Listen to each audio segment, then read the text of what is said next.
But first, the new counterculture. That's the focus of tonight's angle. Entertainment elites are in total freakout mode. Why? Because one of its megastars, Kanye West, announced that he's thinking for himself. It kind of felt like a cultural earthquake over the weekend when West tweeted that he liked the way a conservative black activist thought.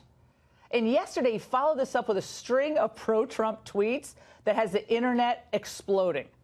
He declared his love for Trump and extolled the dragon energy they share. What is that? And he refused to let the mob shake his love for the president. Now, look, this isn't about celebrating one superstar's endorsement of Donald Trump. What I'm going to be talking about is shining a light on the most intolerant crowd out there. You know, the people who claim that they have a monopoly on tolerance and inclusion. Think about this. Other than academia, there really are few industries that the American left dominates like it does entertainment. For Kanye's sin of speaking his mind, musical icons like Drake, Kendrick Lamar, Nicki Minaj, and Rihanna unfollowed him on social media. What a punishment.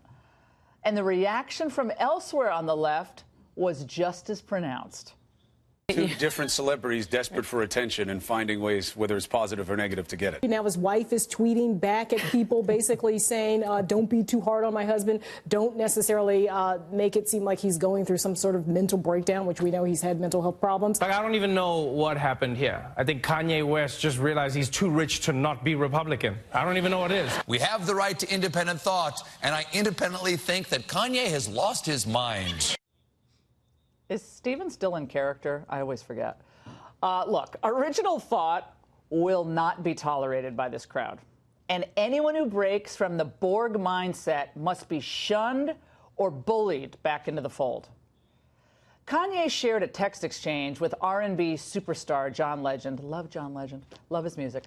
But this text exchange today illustrates the point I'm making.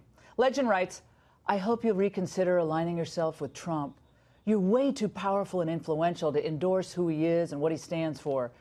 So many people who love you feel betrayed right now because they know the harm that Trump's policies cause, especially for people of color. Don't let this be part of your legacy." Well, Kanye West wasn't impressed. He responded, "I love you, John, but bringing up my fans or my legacy is a tactic based on fear used to manipulate my free thought." He's right. I can't believe I'm saying on my show Kanye West is right. He's right about this. Anyone who dares to question the ideological orthodoxy of the left, particularly a black artist, must be brought back into line. Now, let's talk turkey here. Whether Kanye West is brilliantly punking today's censorious elites or whether he's sincerely expressing a belief about the president, it's almost immaterial. Kanye West, I think, has cracked open the door on the glaring hypocrisy of the left. Now, they claim to defend minority rights until a minority disagrees with them. They claim to be for diversity until a truly diverse viewpoint is heard. What West might have unwittingly done is made it a little easier for others to stand up against this herd mentality. He did receive some support for his independence. Chance the rapper, he's on my playlist, hardly a conservative voice, tweeted this: "Black people don't have to be Democrats." Can't believe it, so scandalous. Now, I don't for a moment think that Kanye West is a second de Tocqueville or the new MLK, all right? I have vivid memories of him I think it was at some televised fundraiser in the wake of Hurricane Katrina. George Bush doesn't care about black people. That wasn't nice. And I can also remember when he rudely rushed the stage to try to take a music award from Taylor Swift. That also wasn't nice. 15 years ago, yes, 15 years ago, I can hardly believe it, I wrote a book called Shut Up and Sing, which was in part a critique of the political activism of all these high-paid celebrities like the Dixie Chicks, Barbra Streisand, Jackson Browne, the list went on and on. The upshot is we pay them to entertain. We don't want to be captive to their political ponderings.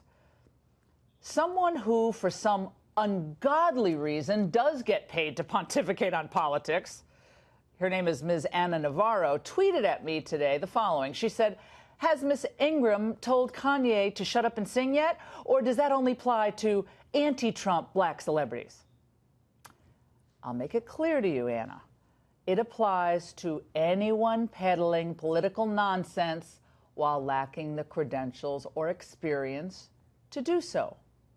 Anna. Well, I'm not about to cheer the political pronouncements of Kanye West just because he's saying something nice about Trump. No. The political musings of uninformed celebrities, frankly, isn't of much interest to me at all. But I'll tell you what is interesting to me, the over-the-top reaction to a big star saying something truly countercultural today. That's of great interest to me. Watching the left attack him for daring to break ranks with them, even in the vaguest of terms, talking about love and loving people, that is truly revealing.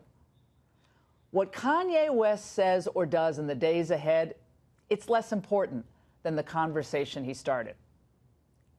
And who would have thought that a bad boy like Kim Kardashian's husband could be the catalyst for an honest discussion about the coerced conformity of thought that the celebrity culture has imposed on all of us? And that's the angle.